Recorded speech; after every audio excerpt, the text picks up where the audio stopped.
And for more on this, we're joined now by Ivan Eland, Senior Fellow at the Independent Institute. So, Ivan, obviously the latest news is a group of U.S. retired military officials is encouraging the Obama administration to get rid of the embargo on Cuba.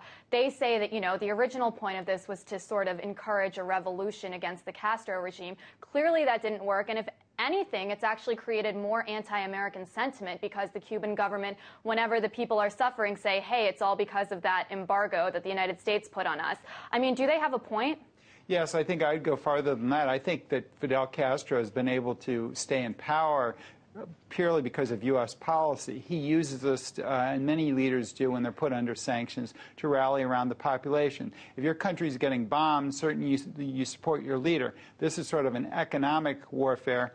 It's not as severe, but you still support your leader. You rally around the flag, and you can also, as you just pointed out, you can blame the failings of the communist system, which is what really got Cuba into its current shape. But you can blame that on the U.S. And I think it's high time that we got rid of these. I think they've had a lot less economic impact than most people think, because a lot of other countries don't agree with this. Like in the case of Saddam Hussein, you had the entire world putting sanctions on, and those didn't work, getting him out of Kuwait. This is sort of anymore, it's a unilateral embargo. Maybe a couple other countries follow it, but mainly a lot of other countries trade with Cuba. So it's economic impact. There's still some because the U.S. is so close, but it's really it's had a counterproductive effect almost from the first day it was imposed because of this rally around the flag effect. And I think the military people are right. Cuba has been no threat since 1991 when the communist bloc fell. So I don't think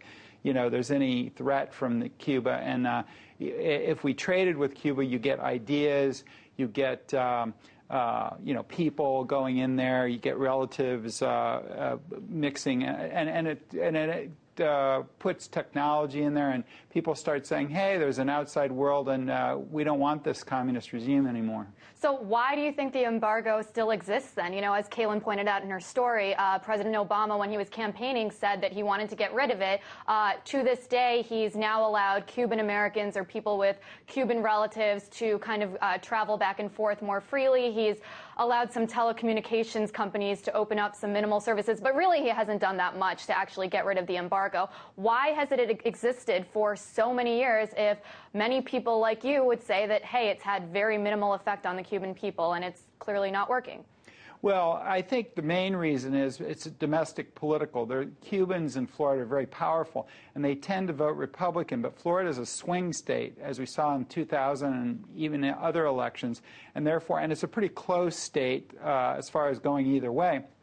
And you don't want to antagonize any group if you're a president or you're a party. So even some of the Democrats, and Obama in particular, they don't want to rub the Cubans the wrong way. And many in the Cuban community are coming around to thinking that it's time to do something else, since it's been 50 years and it hasn't worked.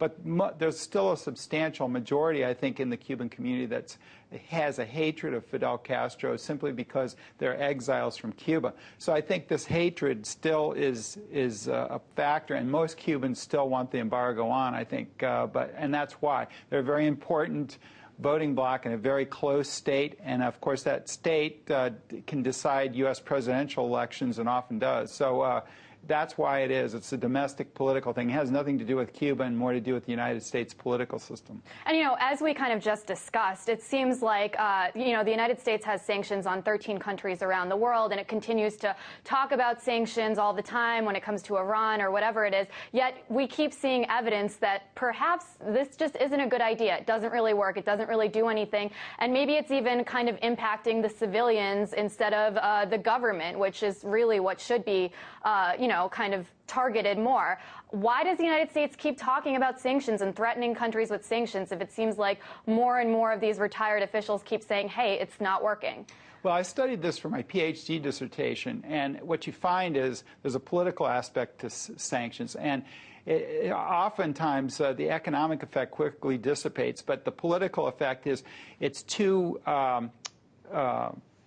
lame or timid to put on diplomatic slap of the wrist or diplomatic protest, and it's too much to go to war or to do covert operations. So the politicians pick the middle ground. It doesn't matter whether the middle ground, it's, again, for domestic purposes. Sanctions have a lot of effect domestically, but very little on the country that they're designed to go against usually. Interesting insight. Ivan Eland, Senior Fellow from the Independent Institute, thanks so much.